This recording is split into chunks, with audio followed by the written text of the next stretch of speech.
Exercise 8.1 का question number 7 क्या बोल रहा है, चलिए पढ़ते हैं। ABCD is a trapezium in which AB parallel है CD and AD equal to क्या है BC। गिवन फिगर में दिया हुआ है, तो शो करना है ये चारों आपको, ठीक है। तो चलिए समझते हैं बच्चों।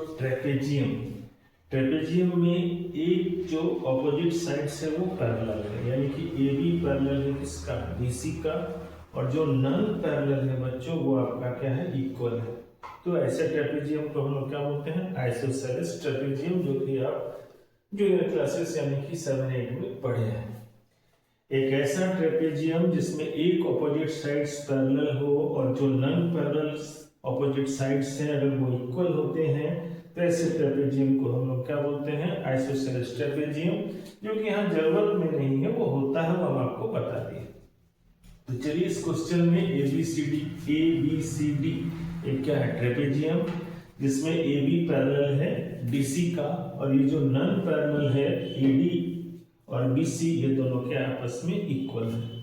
तो आपको प्रूव करना है कि एंगल A, यानी कि ये एंगल और ये एंगल आपका इक्वल होगा। दूसरा प्रूव करना है एंगल C इक्वल टू क्या है, एंगल D। तीसरा प्रूव करना है ट्रायंगल ABC कॉन्ग्रुएंट होगा ट्रायंगल BAD का। जब हम डायगोनल मिलाएंगे तो ये थर्ड वाला मिलेगा, और जब डायगोनल मिलाइएगा तो उसी डायगोनल को चौथे नंबर में क्या है, इक्वल प्रूव करना है। तो क्वेश्चन तो आपको समझ में आ गया बच्चों। फिर से एक बार तुरंत समझते हैं।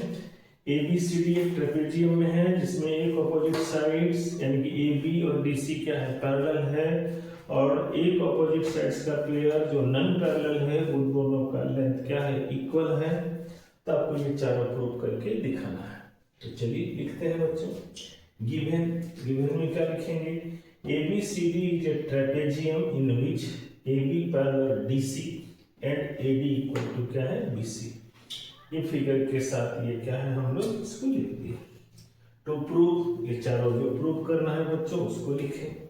इसमें कंस्ट्रक्शन का जरूरत पड़ेगा, ये कंस्ट्रक्शन को यहाँ समझिए।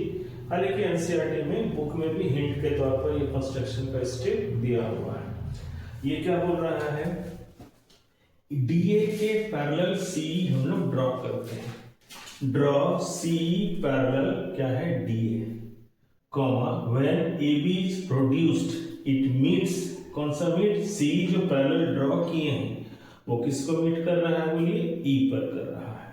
ध्यान दीजिए, लिखे हैं बच्चों, draw CE parallel DA, draw CE parallel DA, comma when AB is produced. जैसे ही आप AB को आगे प्रोड्यूस करते हैं मतलब बढ़ाते हैं, तो ये जो पैरेलल लाइन आपने ड्रॉ किया है वो मीट करता है किस पर, E पर। इस तरह से गिवन, प्रूफ और कंस्ट्रक्शन आपको समझ में आ गया। हालांकि एनसीईआरटी बुक में कंस्ट्रक्शन के लिए हिंट आपको दिया हुआ था कि DA के पैरेलल आप एक क्या है, लाइन ड्रॉ करेंगे, और वो लाइन जब AB को प्रोड्यूस कीजिएगा तो E पॉइंट पर क्या करेगा, मीट करेगा। तो ये तीनों स्टेप तो समझ में आ गए बच्चों। चलिए आगे एक एक करके इसको हम लोग प्रूव करेंगे। चलिए बच्चों एक एक करके इस क्वेश्चन को हम लोग प्रूव करते हैं। तो पहला प्रूफ में क्या करना है, angle A equal to angle B। चलिए ध्यान दीजिए बच्चों, यहाँ पर क्या है, AD सिंस DA या AD पैरेलल है किसका, EC का।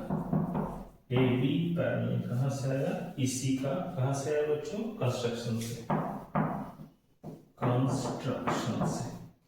तो ध्यान दीजिए, अगर AD पैरेलल है EC का और AE अगर ट्रांसवर्सल का काम कर रहा है, AD पैरेलल है EC का, कहां से हम लोग कंस्ट्रक्शन किए थे बच्चों, और AE में ट्रांसवर्सल का काम कर रहा है, तो ये एंगल और ये एंगल मिल करके कितना होगा, 180 डिग्री।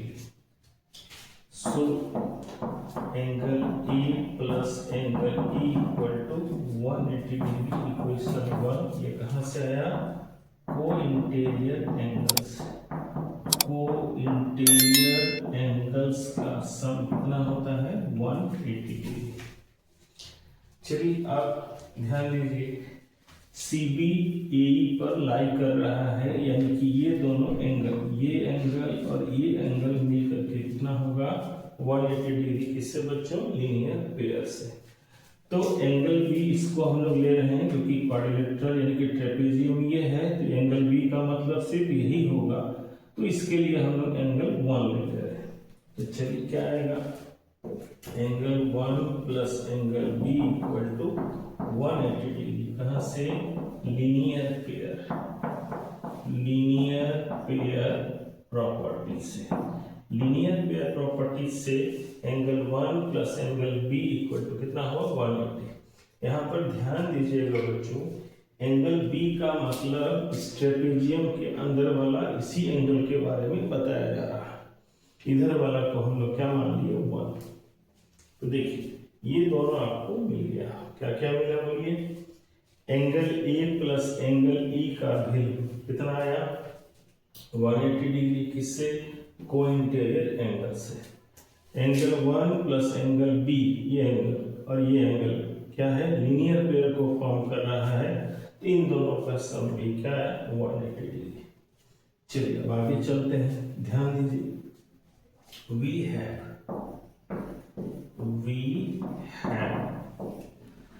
AB पैरेलल है DC का, AB पैरेलल है DC का। देखिए AB पैरेलल है DC का, और AB का ही, AB को ही प्रोड्यूस किए हैं तो AE बना है।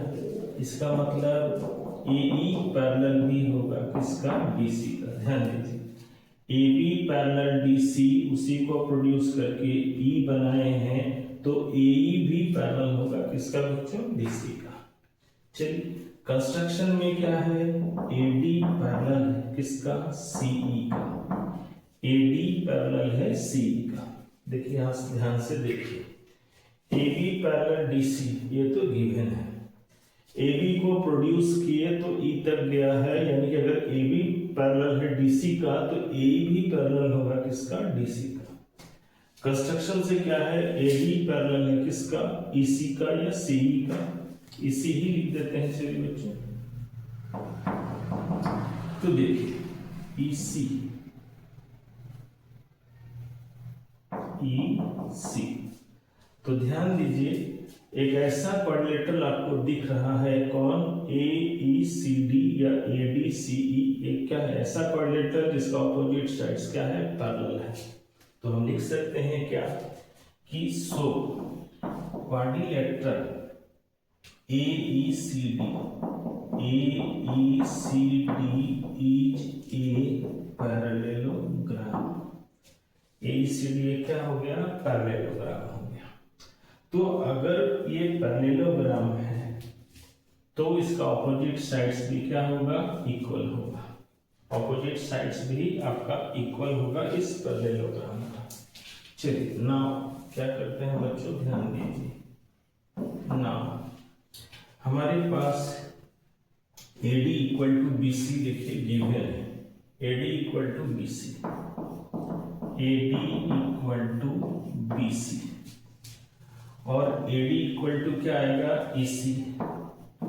AD इक्वल टू EC क्यों? क्योंकि ये भी एक पैरेललोग्राम बना। अभी हम लोग बनाए बच्चों AECD एक क्या है? पैरेललोग्राम। तो AD और EC भी क्या होगा? आपका इक्वल होगा, और AD इक्वल टू BC पहले से दिया हुआ है। तो इन दोनों इक्वेशन में देखिए क्या कि दोनों का LHS इक्वल है, तो क्या होगा? RHS भी इक्वल होगा। दोनों का लेफ्ट हैंड साइड पार्ट क्या इक्वल है, तो राइट हैंड साइड पार्ट भी क्या होगा? इक्वल। तो लिख सकते हैं सो BC इक्वल टू क्या है? EC। BC equal to EC। आइए इस ट्रायंगल में ध्यान दीजिए, यानी कि BC इक्वल टू क्या है? EC। BC equal to EC। तो आप जानते हैं एक ट्रायंगल का अगर दो ऑपोजिट साइड्स, एक ट्रायंगल का दो ऑपोजिट साइड्स अगर इक्वल होता है तो उसका ऑपोजिट एंगल्स भी क्या होते हैं? इक्वल होते हैं। ये तो याद है ना बच्चों? एक ट्रायंगल जिसका ऑपोजिट साइड्स इक्वल है तो उसका ऑपोजिट एंगल्स भी क्या होगा? इक्वल होगा। यानी कि हम ले सकते हैं hence angle 1 equal to angle E, angle 1 equal to angle E. कहां से आया? ऑपोजिट एंगल्स ऑफ इक्वल क्या है? साइड्स। यानी कि एक ट्रायंगल में अगर दो साइड्स इक्वल होंगे तो उसके क्या है? ऑपोजिट एंगल्स भी क्या होंगे? इक्वल होंगे। चलिए बच्चों, अब आगे इसको ले चलते हैं। इस इक्वेशन को चलिए हम लोग इसको, ये 1 था, इसको हम लोग 2 मान ले रहे हैं, इसको इक्वेशन 2 ले लेते हैं। अब ध्यान दीजिए इक्वेशन 2 में, इक्वेशन 2 में ये काम करते हैं। चलिए लिखते हैं पहले from equation 1 and equation 2, from equation first and second. Equation first और सेकेंड में ध्यान दीजिएगा, दोनों का RHS इक्वल है तो LHS भी क्या होगा? इक्वल होगा। दोनों का RHS बराबर है तो LHS भी क्या होगा? बराबर होगा। Angle A plus angle E plus equal to angle 1 plus angle B। चलिए angle A plus angle E तो ठीक है बच्चों। एंगल 1 देखिए, ध्यान दीजिए, एंगल 1 किसके बराबर है? एंगल E के। Angle 1 equal to angle E अभी हम लोग लाए बच्चों, प्रूव किए हैं उसको। तो चलिए देखते हैं। एंगल 1 की जगह पर angle E plus angle B। ये क्यों हुआ?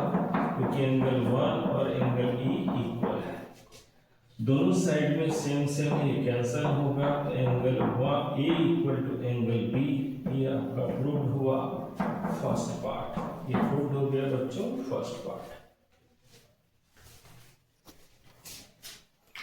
चलिए बच्चों प्रूव करते हैं आपका सेकंड नंबर। सेकंड नंबर में प्रूव करना है angle C equal to angle D। तो चलिए लेते हैं वहां से, since AB parallel DC, AB parallel DC। AB क्या है? पैरेलल है किसका? DC का। तो AB पैरेलल है DC का। अगर AD मेरा ट्रांसवर्सल है तो इन दोनों एंगल्स का sum A plus D equal to कितना होना चाहिए? 180 डिग्री। कहाँ से आएगा बच्चों? को इंटीरियर एंगल या तो वन साइडेड इंटीरियर एंगल्स का सम कितना होता है? 180 डिग्री। उसी तरह से AB पैरेलल है DC का और BC मेरा ट्रांसवर्सल है, तो angle B plus angle C, angle B plus angle C, ये भी क्या होगा? 180 डिग्री। कहाँ से? को इंटीरियर एंगल्स, को इंटीरियर एंगल से दोनों क्या हुए? 180 डिग्री का सम हो गया। यहाँ तक क्लियर? अब दोनों पर नजर डालिए, दोनों का LHS क्या है? इक्वल है। दोनों का, सॉरी बच्चों, LHS नहीं, RHS इक्वल है, तो दोनों का LHS भी क्या होगा? इक्वल होगा। यानी कि angle A plus angle D equal to angle B plus angle C। अब आप जानते हैं angle A plus angle D, angle B किसके बराबर है? एंगल A प्रूफ 1 में आपने किया, और एंगल C यहाँ लिख देते हैं। Angle B equal to angle A, ये कहाँ से हम लोग लाए हैं? प्रूफ पार्ट 1 से। एंगल B और एंगल A इक्वल है, ये हमने प्रूव किया है फर्स्ट पार्ट में, उसको हम लोग यहाँ यूज किए। यानी कि एंगल B इक्वल टू क्या लिख दिया? Angle A। दोनों तरफ सेम है, कैंसल होगा। क्या आएगा बोलिए? Angle D equal to angle C, सीधा करके लिखना है तो angle C equal to angle D लिख दिए बच्चों। इस तरह से आपका ये प्रूव हुआ कौन सा पार्ट? Second part. देखिए ये आसानी से हो रहा है बच्चों। AB पैरेलल है DC का, AD ट्रांसवर्सल है, इन दोनों का सम 180। AB पैरेलल BC और BC यहाँ ट्रांसवर्सल, तो B और C मिलकर के 180। कौन से प्रॉपर्टी से? को इंटीरियर एंगल्स वाले प्रॉपर्टी से। दोनों का RHS इक्वल तो LHS भी इक्वल होगा। और angle A equal to angle B हमने प्रूव किया है फर्स्ट पार्ट में, उसको हमने यूज किया। तो एंगल A कैंसिल हुआ, तो angle D equal to C, यानी कि angle C equal to B। ये सेकंड पार्ट भी आपका प्रूव होता है। समझ में तो आ गया? चलिए थर्ड और फोर्थ पार्ट को हम लोग प्रूव करते हैं बच्चों। तो ध्यान दीजिए थर्ड पार्ट में क्या है, ट्रायंगल ABC कॉन्ग्रुएंट है ट्रायंगल BAD का। तो ये दोनों ट्रायंगल आपको तभी मिलेंगे जब आप दो डायगोनल्स को मीट कराइएगा, यानी कि देखिए इसको मीट कराएंगे बच्चों तो ट्रायंगल ABC मिले, और इस डायगोनल को अगर हम मीट करेंगे तो आपको ट्रायंगल क्या मिलेगा, BAD। दोनों डायगोनल्स को जब मीट कराए तो ये दोनों ट्रायंगल हमको मिल गया। तो चलिए अब चलते हैं बच्चों, क्या लिखेंगे, in a triangle ABC and triangle BAD। ध्यान दीजिए इसमें AD किसके इक्वल है, BC का। AD इक्वल टू क्या है, BC। ये कहां से मिला, गिवन। देखिए AD इक्वल टू BC क्या है, गिवन। ध्यान दीजिए ABC ट्रायंगल में BC और ABD या BAD ट्रायंगल में AD, ये दोनों क्या है, इक्वल है, ये क्वेश्चन में गिवन है। दोनों ट्रायंगल में ध्यान दीजिए ये AB क्या है, कॉमन है। तो लिखते हैं AB इक्वल टू AB क्या है, कॉमन है। फर्स्ट पार्ट में आपने प्रूव किया था क्या, देखिए इस ट्रायंगल का ABD का एंगल A और ABC का एंगल B, ये दोनों भी इक्वल है। प्रूव हमने किया है फर्स्ट पार्ट में। तो दोनों ट्रायंगल में ये तीनों समझ में आया। AD इक्वल टू BC ये क्वेश्चन में गिवन है, AB दोनों में कॉमन है, और फर्स्ट पार्ट में हम लोग ABC ट्रायंगल का एंगल B और BAD का ट्रायंगल A ये दोनों इक्वल है, प्रूव किया है हमने इसमें फर्स्ट पार्ट में। तो ध्यान दीजिए दोनों ट्रायंगल में दो साइड और उसके बीच का क्या है, एंगल, दो साइड और उसके बीच का एंगल दोनों ट्रायंगल में इक्वल है। तो क्या होगा, सो ट्रायंगल ABC कॉन्ग्रुएंट हो गया ट्रायंगल किसका, BAD का। कौन से रूल से बच्चों, साइड एंगल साइड रूल से। इस रूल से दोनों ट्रायंगल क्या हुआ, कॉन्ग्रुएंट हुआ। इस तरह से थर्ड नंबर क्या हुआ, प्रूव्ड हो गया। तो फोर्थ नंबर भी इसी से मिल जाएगा बच्चों, क्या कि डायगोनल BD इक्वल टू क्या होगा, डायगोनल AC। कहां से आए बच्चों, बोलिए, बाय CPCT। दोनों ट्रायंगल जब कॉन्ग्रुएंट हुआ तो CPCT से इस ट्रायंगल का AC और इस ट्रायंगल का BD दोनों डायगोनल क्या होगा, इक्वल होगा। इस तरह से चौथा पार्ट में क्या होगा, प्रूव होगा। इस तरह से बच्चों देखिए एक्सरसाइज 8.1 का 7 क्वेश्चन कंप्लीट हुआ, और इस चैप्टर का आपका जो एग्जाम्पल्स के 5 वो भी हम बना दिए हैं। तो ध्यान से आप कंटिन्यूअसली सारे वीडियोस को देखिए, समझिए, और मेरे ख्याल से आसानी से समझ में आ जाएगा, क्योंकि मैंने कोई भी स्टेप को क्या है स्किप नहीं किया है, पूरा डिटेल ही बनाया है। फिर भी अगर कोई दिक्कत होता है तो कमेंट बॉक्स में कमेंट जरूर कीजिए।